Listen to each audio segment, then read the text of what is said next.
Dicho eso, señorías, voy a empezar analizando lo que dice la Ley de Propiedad Intelectual respecto de la actividad de las sociedades demandadas. Después analizaré qué es lo que dice la doctrina jurídica especializada sobre la legislación española y no ninguna otra, no la de Suecia por lo de The Pirate Bay, y luego voy a interpretar qué es lo que dicen las resoluciones judiciales, repito, muy numerosas, que interpretan la realidad del peer-to-peer en España, que es precisamente esas resoluciones judiciales que se han omitido de manera obviamente deliberada por las demandantes. Respecto de lo que dice la Ley de Propiedad Intelectual, señoría, ha quedado, a mí me parece que de toda la prueba practicada son dos hechos esenciales los que nos permiten empezar a preguntarnos si la actividad de las demandantes supone o no una infracción de derechos de propiedad intelectual. Esos dos hechos fundamentales están en las periciales tecnológicas y se trata de un hecho no controvertido que está plenamente asumido por ambas partes. Y esos hechos son los siguientes. 1. Las demandadas por sí solas no explotan derecho de propiedad intelectual alguno, ni copian obras fonográficas, ni venden fonogramas, como se ha podido oír incluso a un letrado de la parte contraria, ni comunican públicamente fonograma alguno. Es decir, los fonogramas están alojados en ordenadores personales de determinados usuarios que usan la tecnología de la demandada, eso sí, para comunicar públicamente las obras. Es decir, los actos de explotación de derechos de propiedad intelectual son realizados exclusivamente por los usuarios de la tecnología y no por la demandada.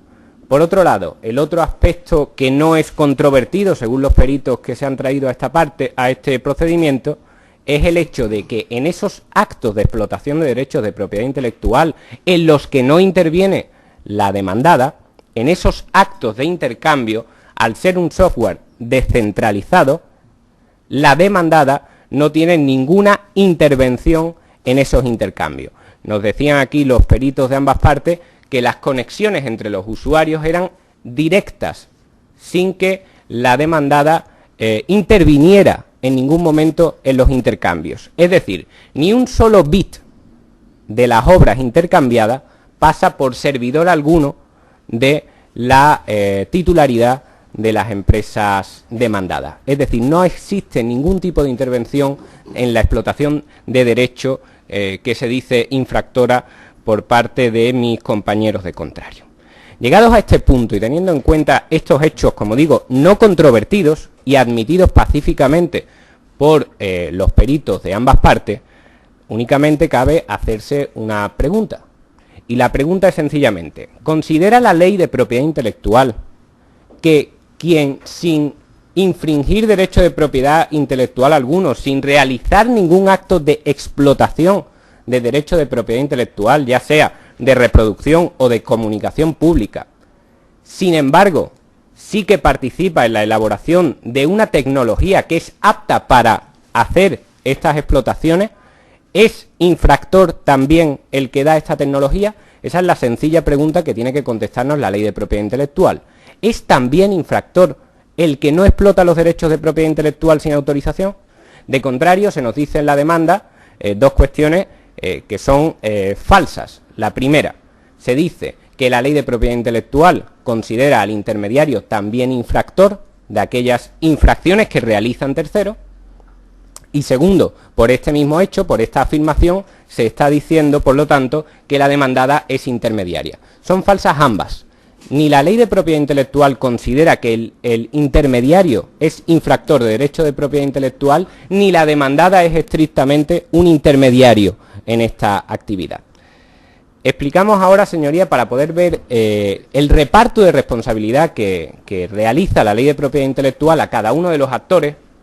Vamos a hacer una selección de cuáles son los tres grupos que, a juicio de la doctrina jurídica especializada, intervienen en este proceso de intercambio, porque de contrario se está continuamente confundiendo la realidad del intercambio en las redes peer-to-peer. Se llega a decir que lo que tiene la demandada es un almacén, en otras ocasiones se dice que lo que hace es vender fonogramas.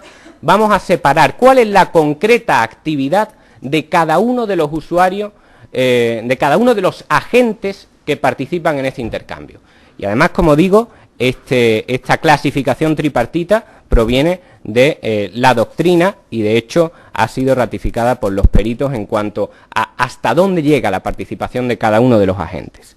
El primer grupo, señoría, sería al que pertenece las sociedades demandadas.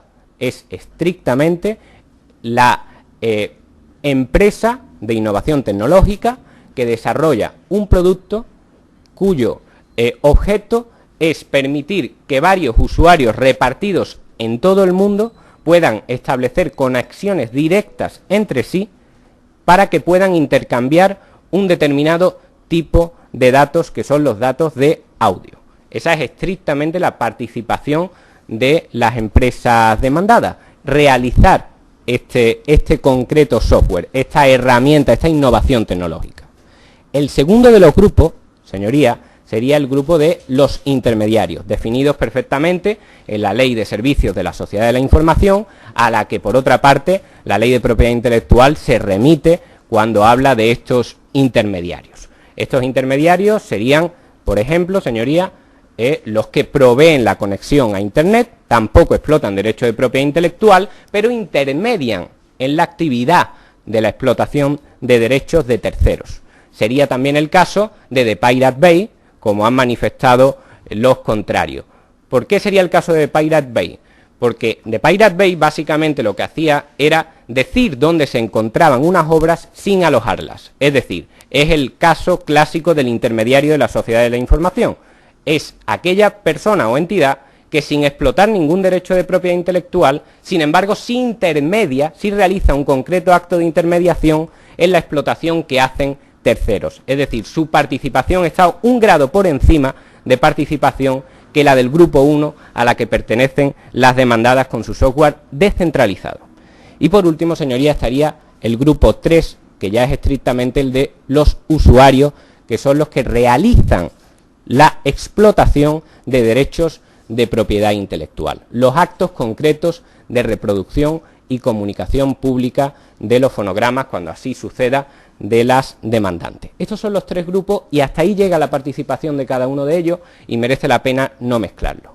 En la contestación a la demanda, señoría, no lo voy a reproducir aquí todo lo que se dice, pero se explica bien cuál es la previsión legal, la responsabilidad que la Ley de Propiedad Intelectual establece para cada uno de esos agentes. La Ley de Propiedad Intelectual es clara a la hora, y en esto también coincide la doctrina jurídica, como vamos a ver después en el siguiente apartado. Respecto del grupo 3 de los usuarios, la doctrina dice, y la Ley de Propiedad Intelectual dice, si realmente están explotando un derecho de propiedad intelectual sin autorización y eso no está dentro de los límites que establece la Ley de Propiedad Intelectual para que ese acto sea lícito, si realmente estamos dentro de ese terreno, pues contra el usuario se puede realizar las correspondientes acciones de indemnización del 140 de la Ley de Propiedad Intelectual y de cesación de esa conducta que, de ser así, sería ilícita. Respecto del grupo 2, la Ley de Propiedad Intelectual establece claramente a la hora de desarrollar los artículos relativos a la acción de cesación, establece claramente que los intermediarios, puesto que no explotan derecho de propiedad intelectual alguno, no son infractores de la propiedad intelectual, puesto que ni reproducen ni comunican públicamente obra intelectual alguno, por lo que contra ellos no cabe la acción de indemnización, dice la Ley de Propiedad Intelectual.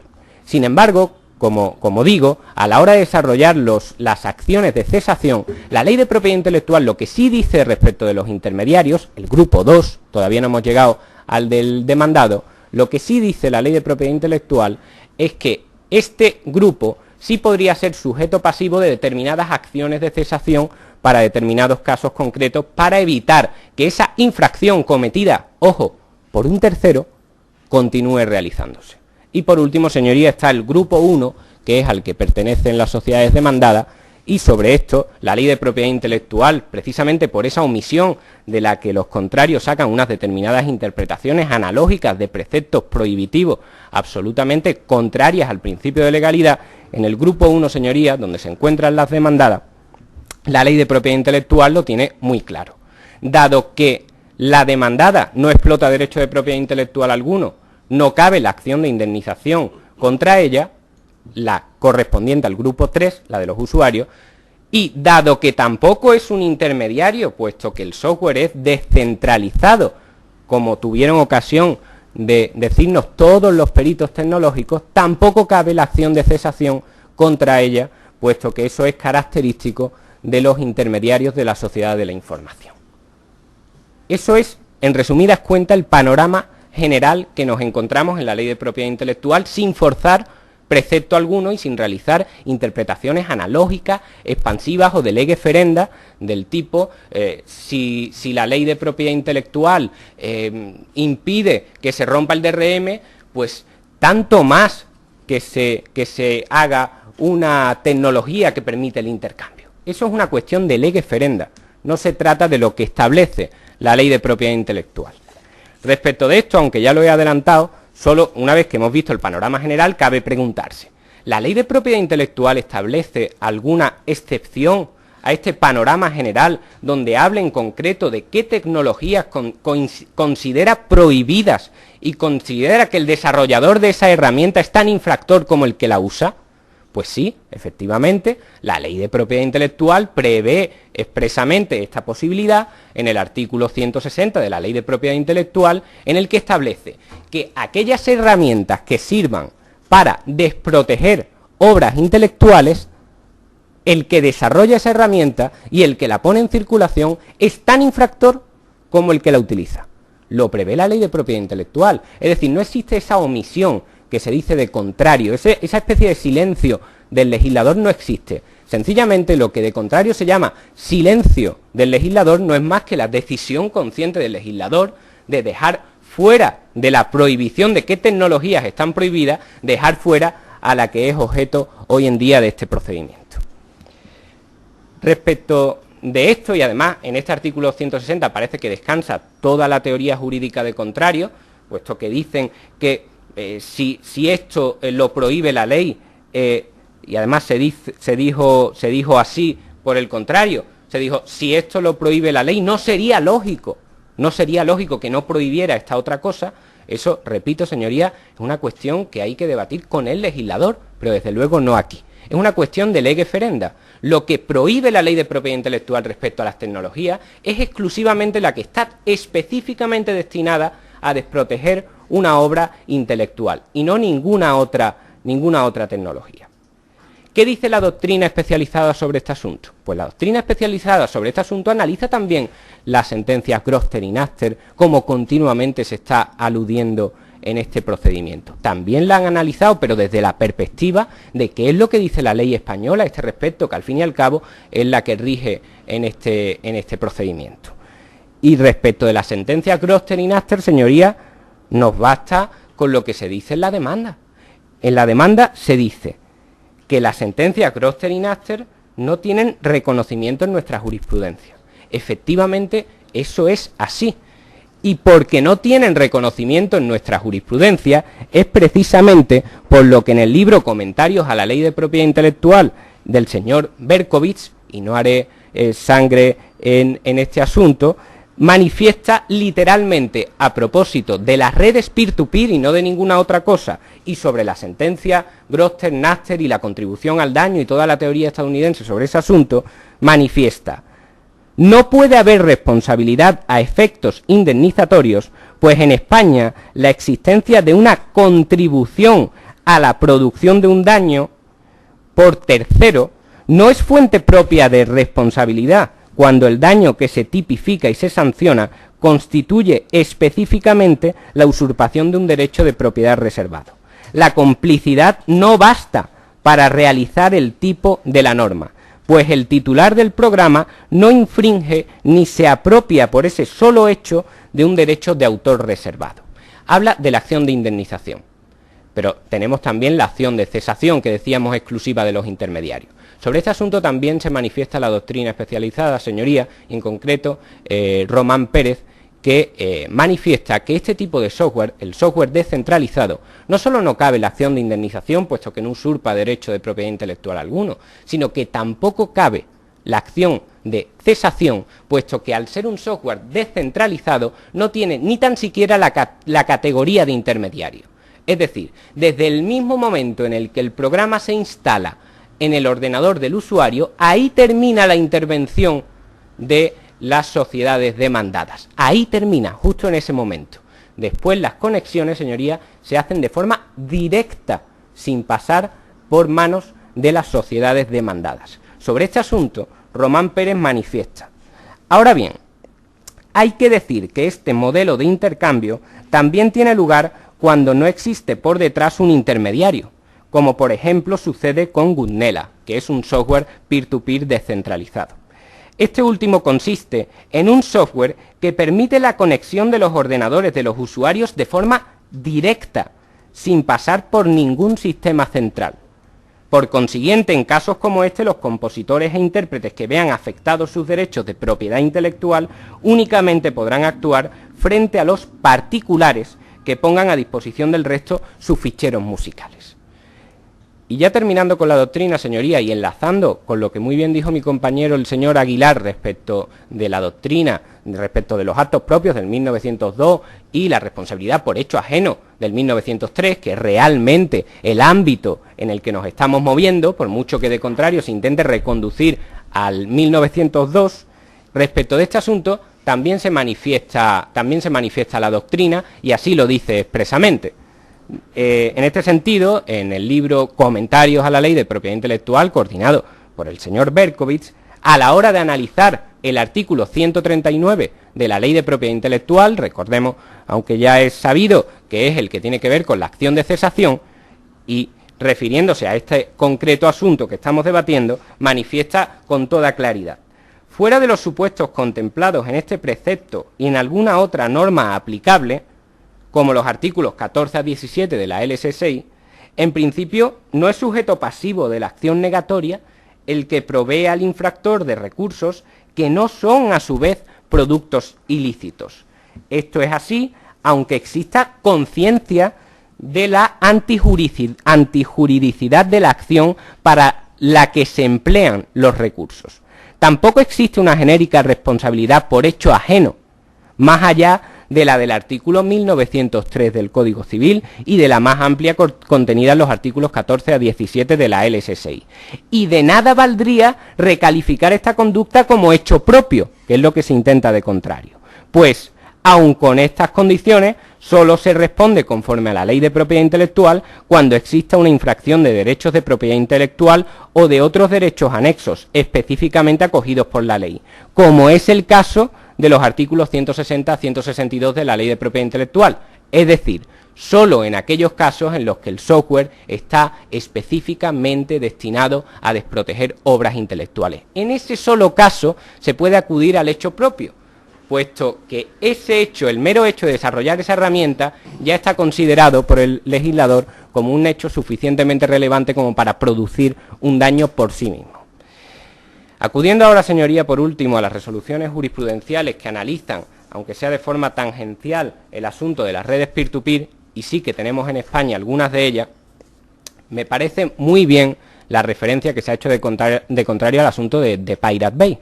Me parece muy bien. Yo no iba a tirar por ese camino porque se trata de la jurisdicción penal. Entiendo que hay ciertas diferencias a la hora de interpretar y que se me podría alegar que, hombre, que el derecho penal es de interpretación restrictiva, etcétera, etcétera. Yo no iba a ir por ese camino, pero si de contrario se considera que es un precedente relevante, voy a traer aquí los mismos precedentes, pero en la jurisdicción española, para ver cómo ha interpretado la jurisdicción española el mismo asunto que se interpretó en Suecia con The Pirate Bay. The Pirate Bay, esta página que no explota derecho de propiedad intelectual, pero que sí facilita, sería del grupo 2, el intermediario, todavía ni siquiera a eso llega los demandados, sin explotar ninguno, por eso me parece que sí es oportuna esta alusión, sin explotar derecho alguno de propiedad intelectual, si se consideró, sin embargo, en Suecia, se dice de contrario, que podría contribuir a esa infracción y, por lo tanto, ser una conducta típica penalmente relevante. Muy bien,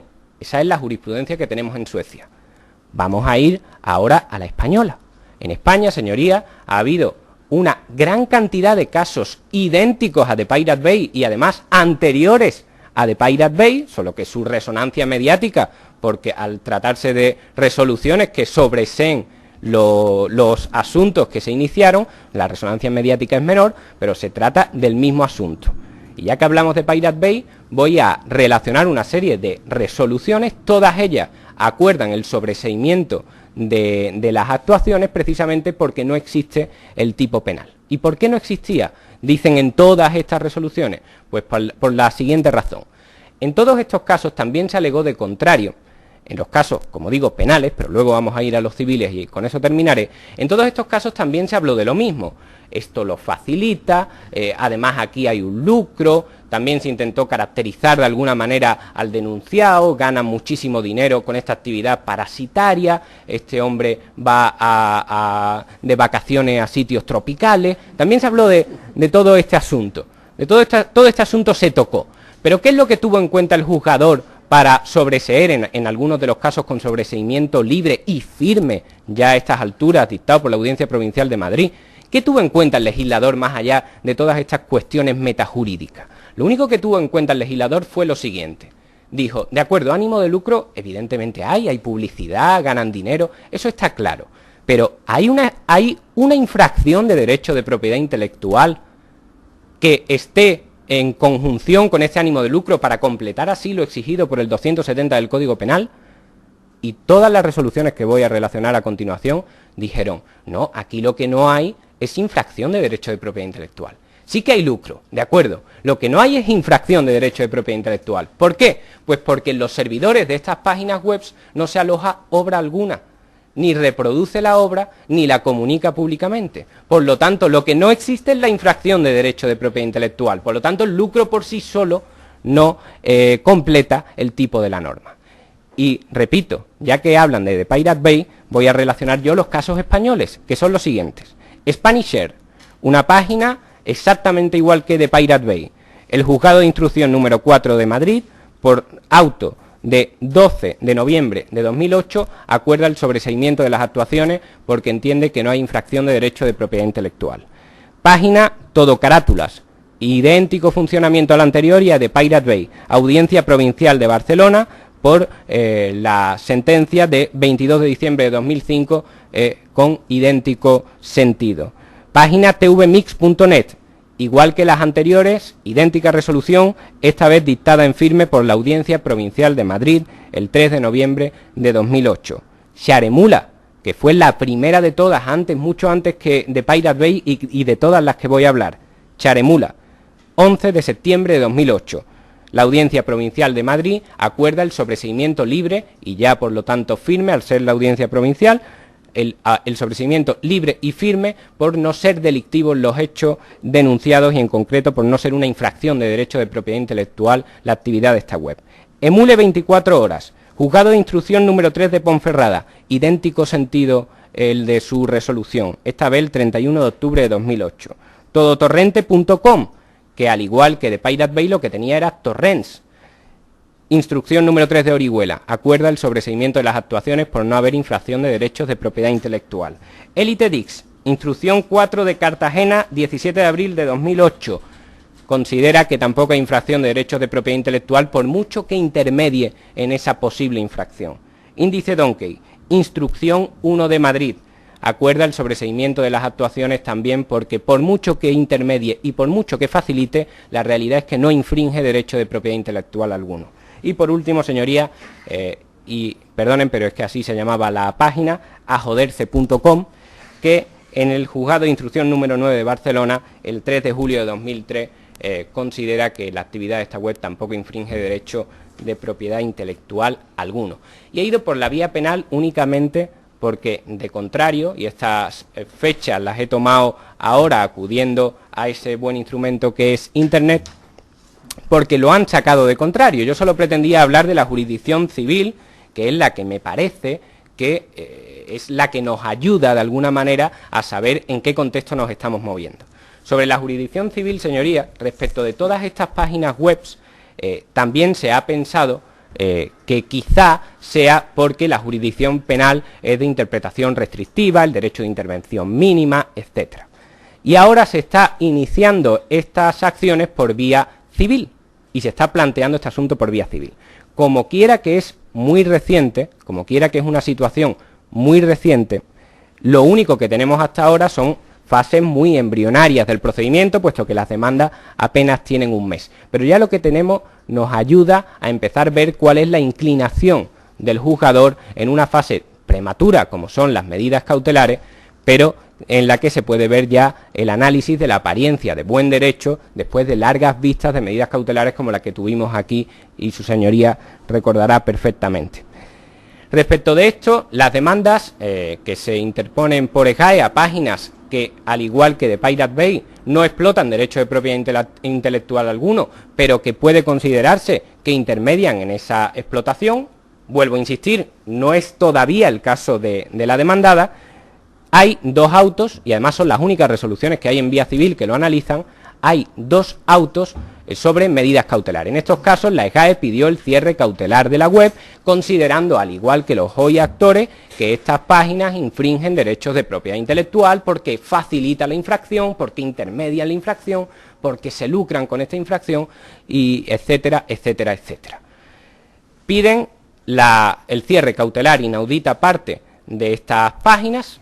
En el caso que voy a comentar se trata de dos páginas y dos resoluciones de dos juzgados distintos, y el juzgado no acuerda que sea inaudita parte, y hay una vista extensa donde ambas partes tuvieron oportunidad de alegar todas las cuestiones de hecho y de derecho que tuvieron por pertinente, y además de practicar pruebas periciales sobre cuál es el funcionamiento real de la página web. Pues bien, en este mes de mayo, por lo tanto son muy recientes, en el Juzgado Mercantil número 3 de Barcelona, en pieza separada de medidas cautelares 218/2009, correspondiente al juicio declarativo ordinario 217/2009, este auto, de fecha 6 de mayo de este mismo año, analiza si existe la apariencia de buen derecho que alegan las demandantes. Y el auto dice que, al tratarse de una página web que lo único que tiene son enlaces, es decir, que dice dónde están las obras intelectuales, pero sin poseerlas, es decir, intermedia en la posible infracción, el auto que comento deniega el cierre cautelar de la web sencillamente porque considera que no existe la apariencia de buen derecho, no considera suficientemente acreditado que este simple hecho sea de por sí una infracción de derechos de propiedad intelectual. Esto respecto de la página web llamada agujero.com.